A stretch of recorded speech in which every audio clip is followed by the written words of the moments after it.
Welcome to this brand new episode of Christine Means Business. And today you have a solo episode, and you will have a few more of those with me in the future. There's a couple of things that I want to talk to you about. So this is going to be a season of solo episodes. And today we're going to talk about what the importance is of having the correct vision and mission. And it's really important to understand the difference of the two. So a little bit of background. I'm doing a series of interviews with very, very successful entrepreneurs, VC capitalists, and business owners who have done scaling successfully. And I've asked them about their own experience with scaling, but also what they've noticed with their clients or when they heard pitches from startups, etc. Now, even if you are someone who has a relatively small business, and simple does not mean small, I just want to clarify that, you are also a chief executive officer, and you will need to think like a CEO. And having scaling at the end of the light of the tunnel is important, and we're going to investigate why. It's going to be really important in how you're going to structure and organize your business. So before we get started though, quick presentation. I'm Christine Hansen, and I'm a business consultant and also a CEO mentor, helping people to really think like a chief executive officer, to really structure your business in a way that it is simple, that it doesn't take more time but less, and that you can make a real impact in the end by having the largest profit possible and then making the biggest impact possible. Now, before we get started into details, I want to share a quote with you. And it's by Martin Luther King. And he once stated, "Life's most persistent and urgent question is, what are you doing for others?"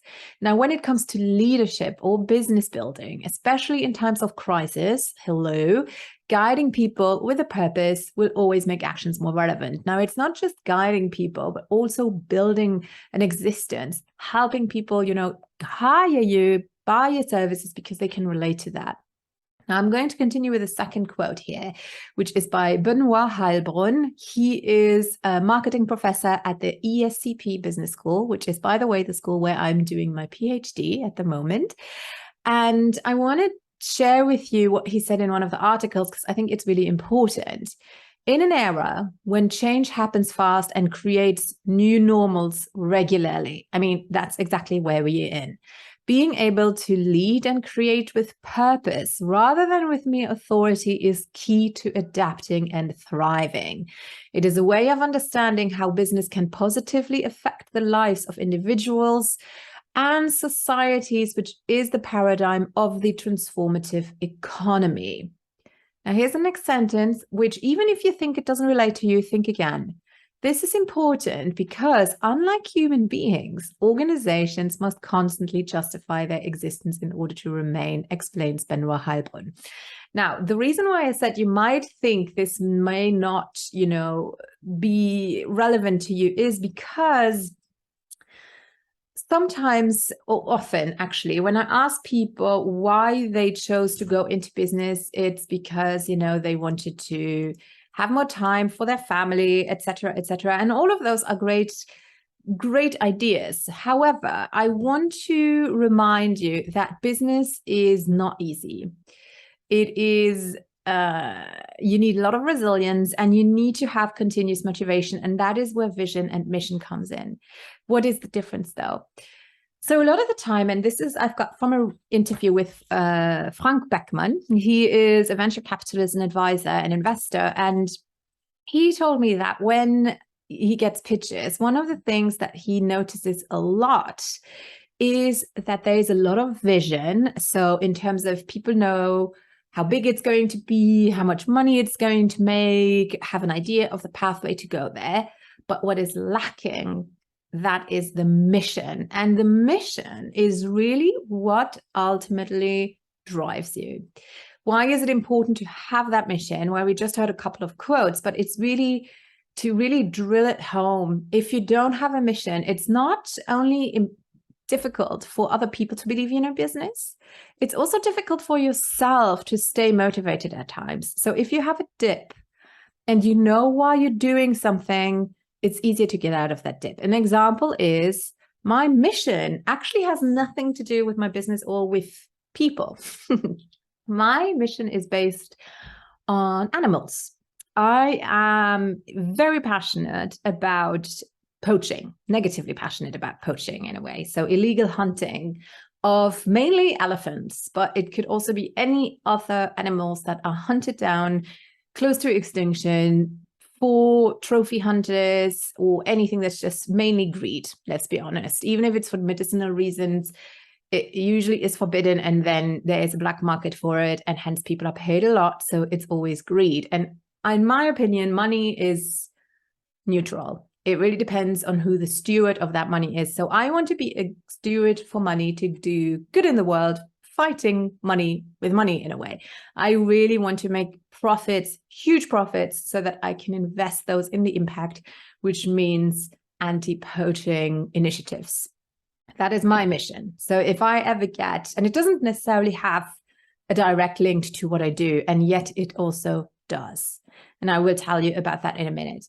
But what it does is that if I have a period where things don't go exactly my way, which happens, then I always have this to get back to and say, no, look, you have this mission. I really want to get there. This is more important than your little, nervous breakdown right now because plan A didn't quite work out the way you wanted to. So let's go over to plan B.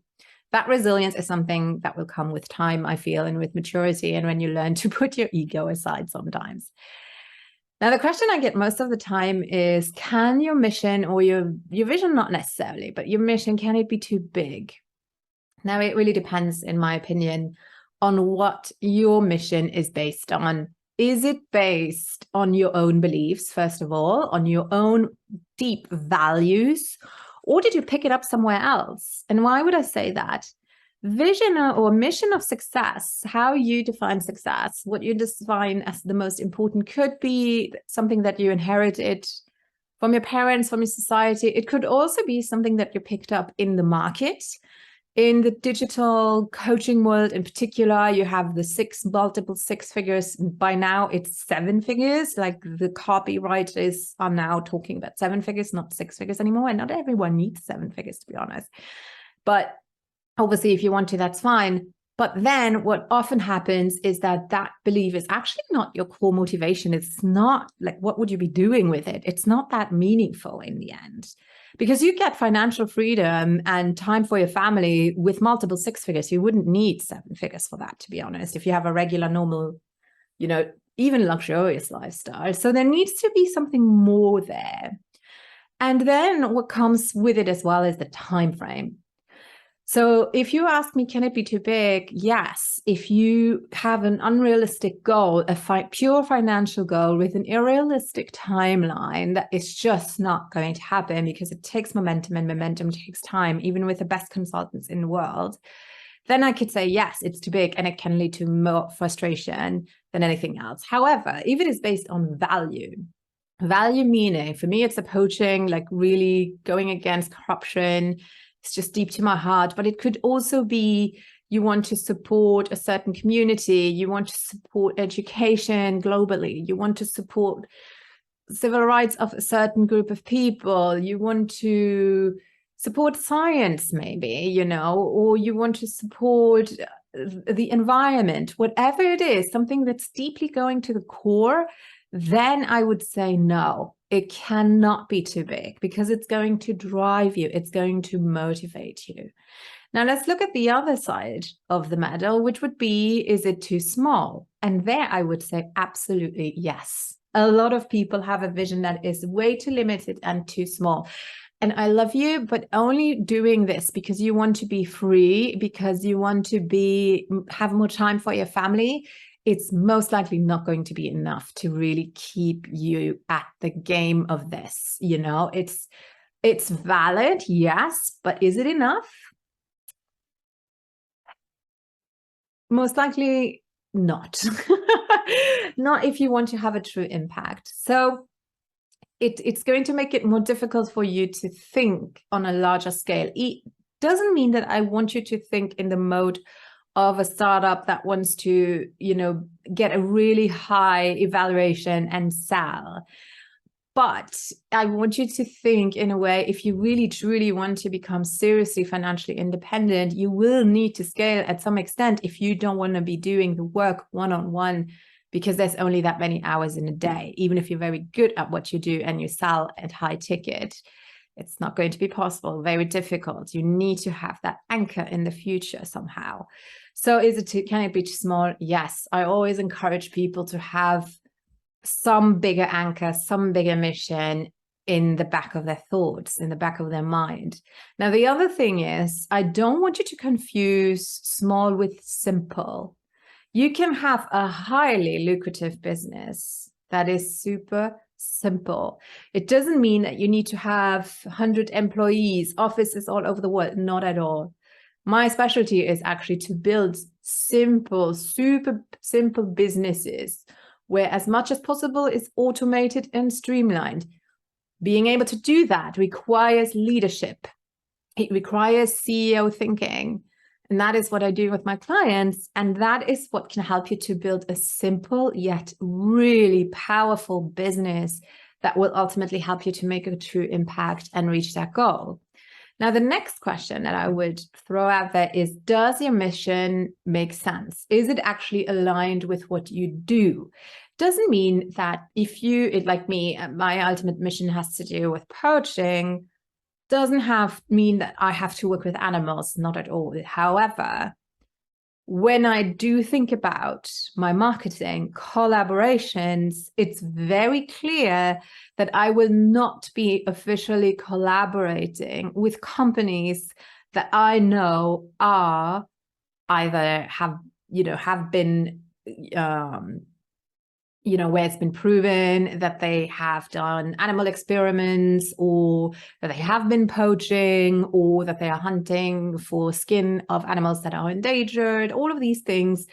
Even if I privately might enjoy a nice handbag from time to time, I'm going to say, I'm a huge Hermes fan. They do use ostrich, for example, and other leathers. But in my company, when I do take my decision from a company point of view, that is not necessarily the company I would align myself with.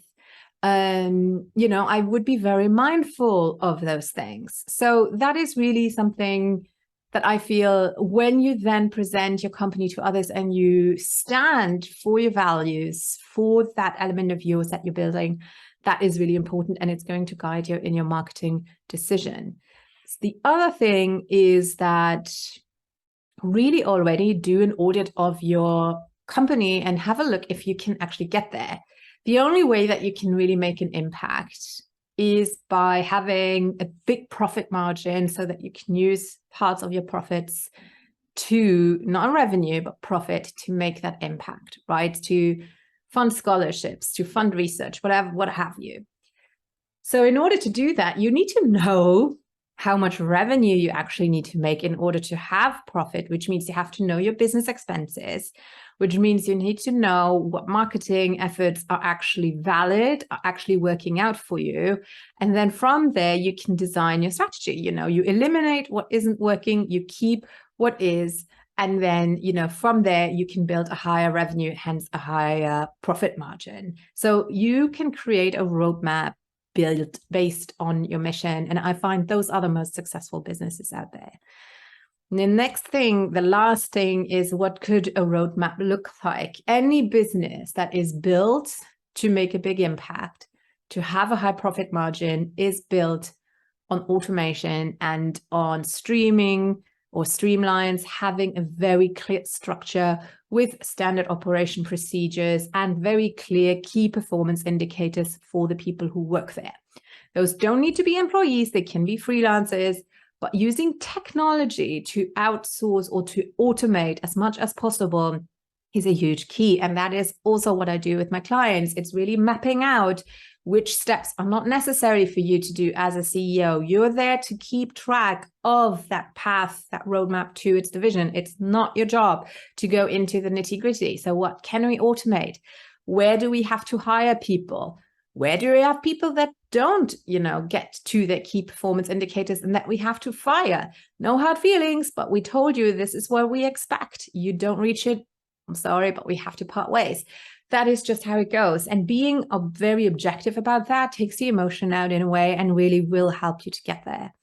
So that is really what I wanted to discuss today. And if you are someone who says, okay, even though I never thought that way and I feel it's just for the big, Silicon Valley people, but ultimately I do want to make an impact. I do really want to leave a legacy or even if it's just creating one scholarship for one girl in a country where education is not a given, I'll be happy. I want to do that. But at the moment, I'm doing it all. I don't see, a rise in my profit margin. I might not even have a profit margin. I might just be able to pay myself and still work all the time. That was not exactly what I set out to do. And then I highly recommend that you get in touch. Have a look first at my free training where I walk you through how you can audit your business. And then you can get in touch with me and I can actually do an audit of your business. It's at a very, very affordable cost where I just go in, you explain everything to me and I do a quick audit and then we go from there. So I really highly invite you to check that out on my website. And if you have any question, reach out. So you can find me at christinemeansbusiness.com. It was lovely, lovely talking to you. And I'll be back in 2 weeks' time. Bye-bye for now.